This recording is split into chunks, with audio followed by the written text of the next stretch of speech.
Bom dia, pessoal. Começando aqui uma videoaula aí que a gente vai falar um pouquinho sobre ângulos, principalmente ângulos no relógio e também em objetos circulares, né? Tipo pizza, roda gigante. Eu vou dar alguns exemplos aqui e aí vocês vão podendo acompanhar aí, beleza? Então essa vai ser uma das atividades aí da semana, assistir essa videoaulazinha e vão ter alguns exercícios aí relacionados a isso para vocês fazerem. Então, vou projetar aqui umas telinhas para a gente começar, né? A primeira tela é essa aqui, né? Então, o que a gente está vendo aí, ó? Os ângulos no relógio, certo? Nós temos aqui, o relógio é um objeto circular, né? Então, ele sempre vai estar dividido em 12 partes, né? Porque são 12 horas que a gente tem aqui representado, né? E a gente sabe que a volta completa, né, quando o ponteiro sai do 12, dá a volta completa e para no 12 de novo, ele percorre 360 graus, né? Então aqui a gente vai trabalhar com a hora, sempre pensando na hora. A gente vai trabalhar com hora exata, né? Então todo ângulo que a gente calcular, o ponteiro dos minutos vai estar aqui no 12, né? E o ponteiro das horas vai estar ou no 1, no 2, no 3, no 4, né? Enfim. E aí ele vai formar o ângulo. Como então a gente tem 12 partes aqui, a gente pode afirmar que cada pedacinho desse aqui, né, ou seja, cada hora, equivale a 360 dividido por 12, já que são 12 partes aqui. Ou seja, cada ângulo aqui seria de 30 graus. Tipo assim, ó, vou mostrar para vocês. Deixa eu projetar uma outra tela aqui.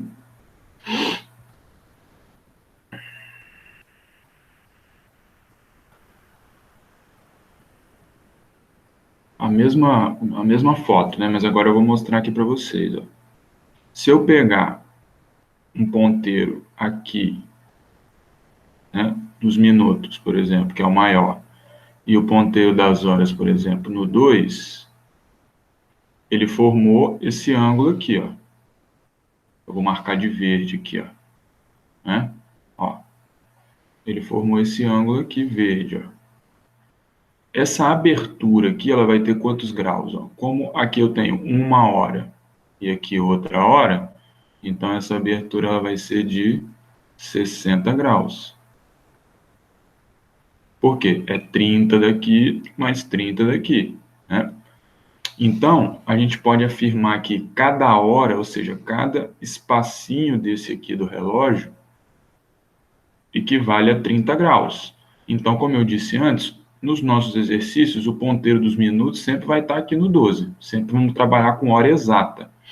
Então, se tiver aqui no 1, 30 graus. Se tiver no 2, 60 graus. Se tiver no 3, 90 graus. E assim sucessivamente, né?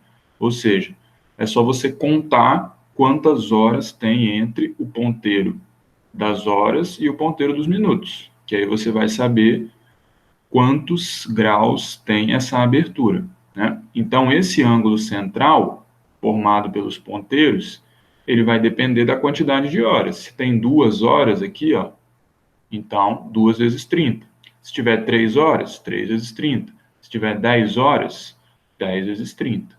Né? E assim sucessivamente. Ok? Então, isso seria no relógio. Só que você pode ter também em outros objetos circulares. Vou projetar outra telinha aqui para vocês agora. Aqui.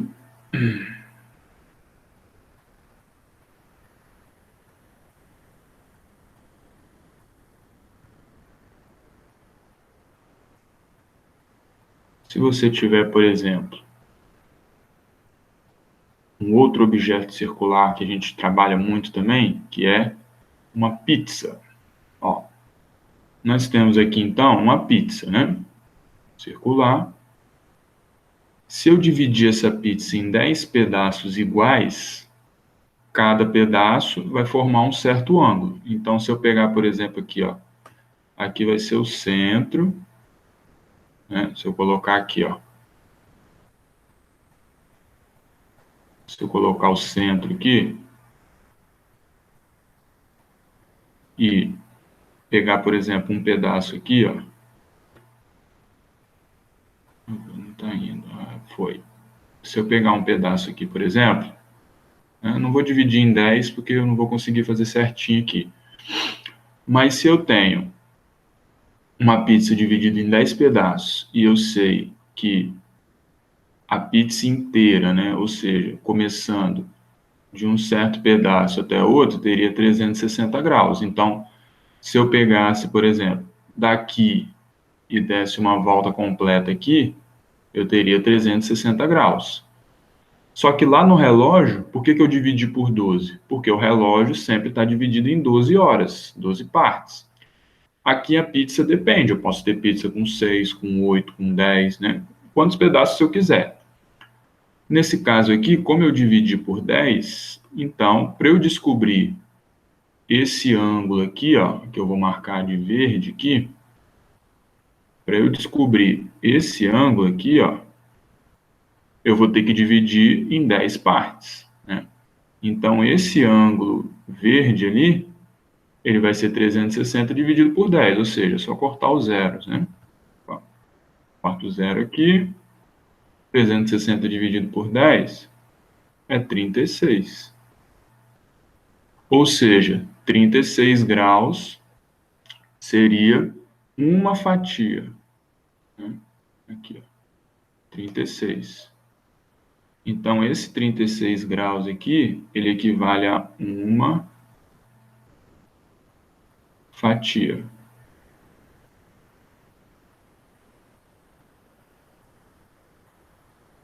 O que a gente quer é saber aqui, né, ó, se ele comeu 3 pedaços, qual ângulo representa, então, esses 3 pedaços, ou seja, o que ele comeu da pizza, né?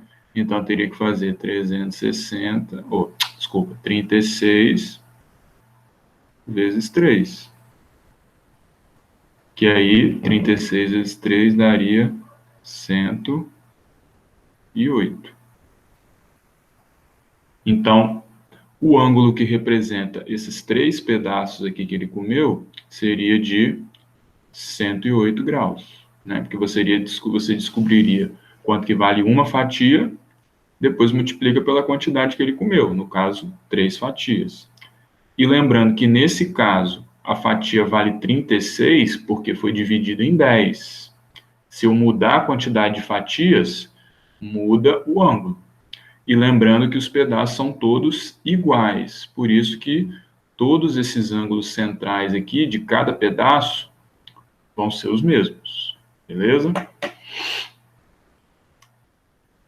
E um outro exemplo que a gente pode ter também, e aí já muda um pouquinho a ideia, que a gente vai trabalhar com giros, né? Que a gente está calculando o ângulo. Agora a gente vai trabalhar um pouquinho com o giro.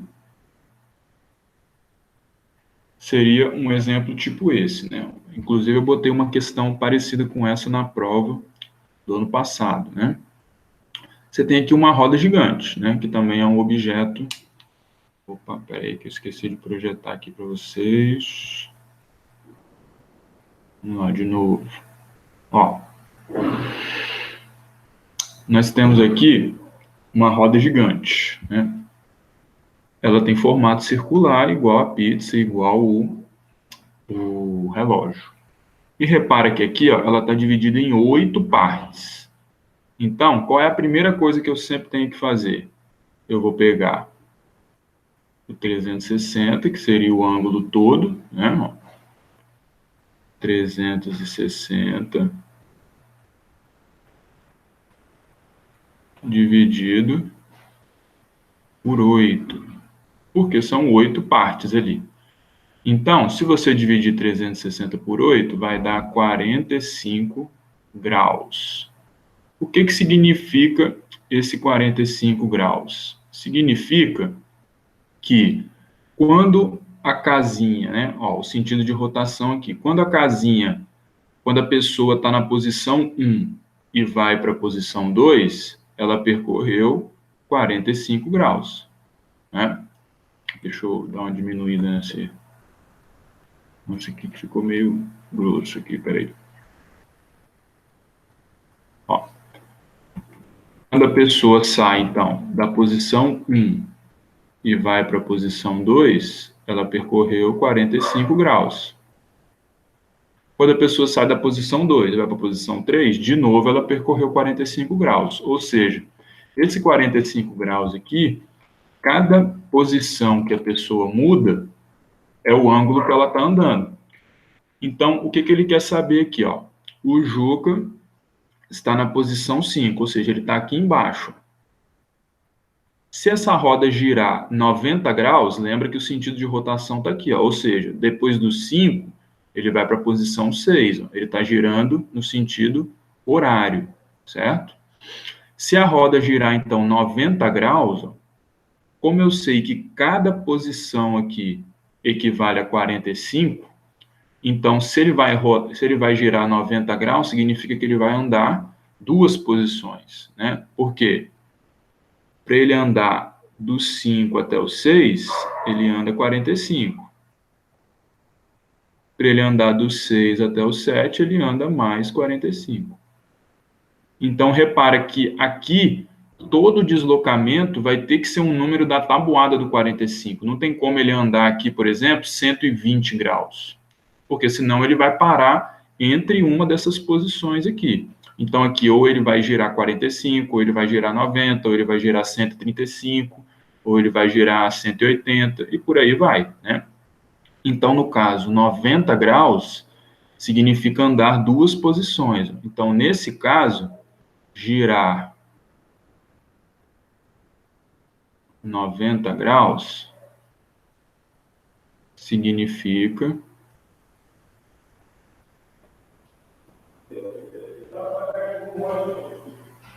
andar duas posições.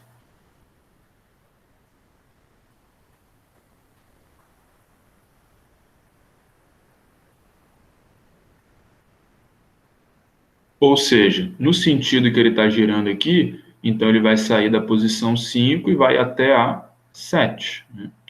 Então, ele vai parar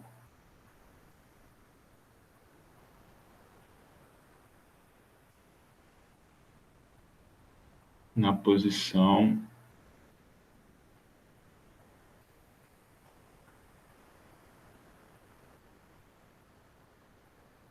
7. Certo? Então, esse exercício aqui é um pouquinho diferente, né? Você tem que descobrir quantas casas que ele andaria, né? No caso aqui, como cada casa é 45, para caber no 90, você precisa de 2 vezes o 45. Então, significa que ele vai andar duas posições. E aqui você sempre tem que ficar esperto no sentido. Ó. Se o sentido é horário, então é do 5 para o 6, do 6 para o 7, do 7 para o 8, e por aí vai. Se o sentido fosse anti-horário, ele iria do 5 para o 4, do 4 para o 3. Então, muda, dependendo do sentido, né? Então, você tem que ficar esperto nisso. Beleza? Então, isso vale para qualquer objeto circular. Né? Então, no resumo de tudo, o que você tem que fazer é o seguinte: tem um objeto circular, vê em quantas partes ele está dividido, pega o 360 e divide por essa quantidade de partes. Aí você vai descobrir o valor do ângulo central. Descobrindo o valor do ângulo central, você consegue descobrir qualquer ângulo que você tiver ali naquele círculo. E aí depende do número de partes que você vai trabalhar. Ok? Até a próxima, então.